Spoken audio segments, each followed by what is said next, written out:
talk is human values, and instead of a talk I would like it to be more interactive. As you know, so this is a very difficult topic to talk about human values, and I was thinking how best to approach it. In the context of Gurukulams, which are going to have large number of students from rural areas, what are the issues that are going to be important? I can say from my experience at IIIT that if you think of hardware and software, so hardware are the buildings, software are the people. The hardware is easy, getting a building constructed is very easy. Designing the curriculum is also not that difficult, given that that expertise is available, although it requires that progressively becomes difficult compared to making buildings, getting land, that is the easy part. Then comes curriculum, which requires care, but is little more difficult than buildings. And then comes what environment you want to build in an institution. That is the hardest part. In our Indian terminology, it is called Sthul and Sukshma. Sthul is macro, macro which is visible. Buildings are visible, roads are visible. Sukshma is not visible. Sukshma is the environment that you create in the institution. How are the people thinking? How are the teachers thinking? How are the students thinking? How is the staff which is working there thinking? Most media people who come, they go away taking photographs, looking at the Sthul, and it does not tell anything about the institution, because Sukshma, it appears in a million-fold bigger form a few years later. Whether the institution will be a top institution or will be an ordinary institution will depend on the Sukshma.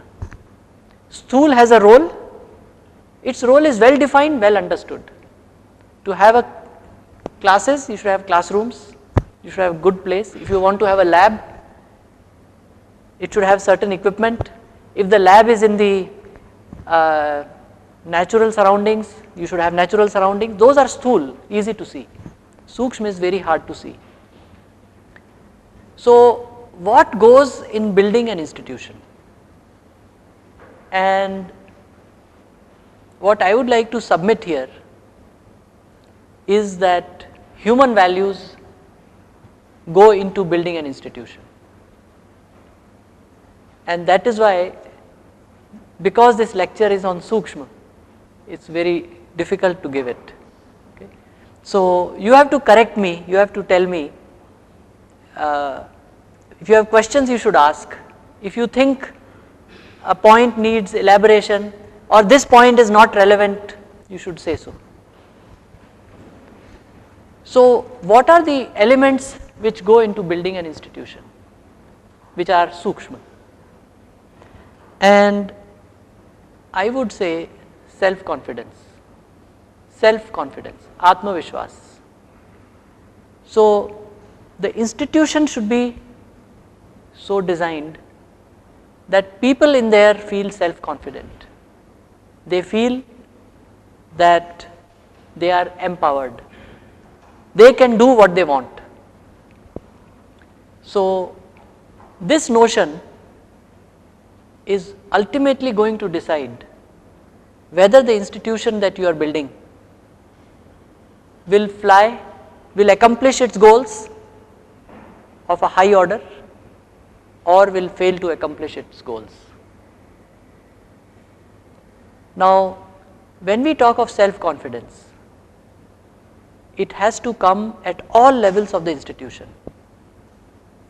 Since you are going to be the heads of institutions, the directors of the Gurukulams, your role, your behavior is going to be the key.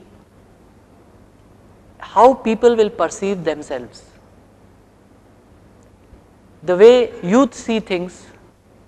So if you feel lack of self-confidence in some areas, it will slowly get transmitted.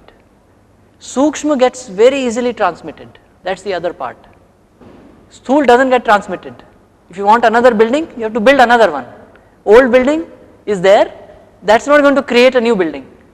The Sukshma gets transmitted very easily on its own. So the first and the most important thing would be self-confidence in the director and in all aspects of activities, and I would go beyond that and say all aspects of your life. When you come to teachers, again that is going to transmit to students. It may also get transmitted to junior teachers. And when you come to students, you have to see that they feel empowered and they feel confident about themselves. Now, when we built IIIT, so what I am going to tell you is based on real experience. It is also what we are undergoing in the world today, in our society today. So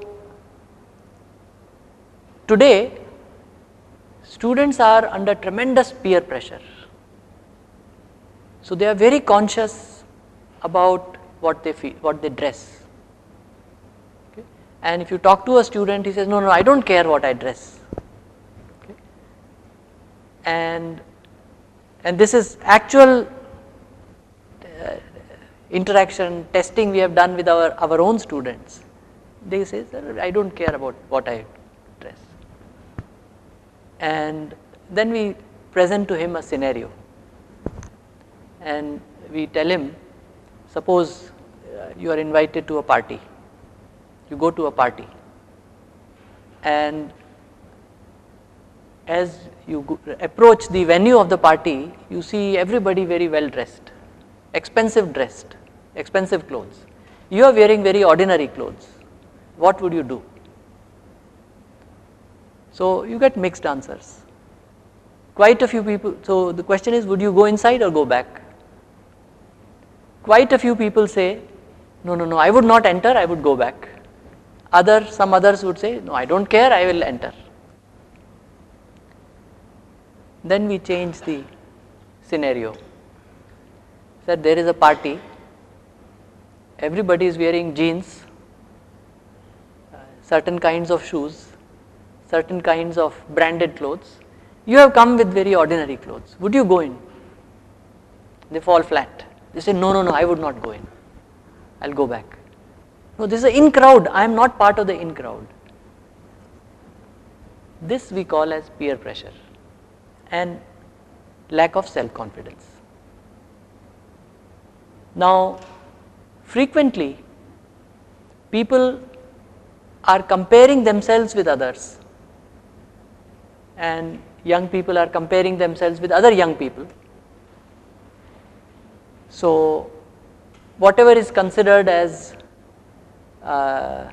hep or cool, so when they are saying I don't care about my clothes, they are saying, oh, I don't care about suit or tie, I do care about hep clothes, cool clothes. If I am not wearing those, I feel lack of confidence. So we actually inverted the scenario. So we said, suppose you go to this party, everybody is wearing ordinary clothes, you are wearing hep clothes, would you walk in?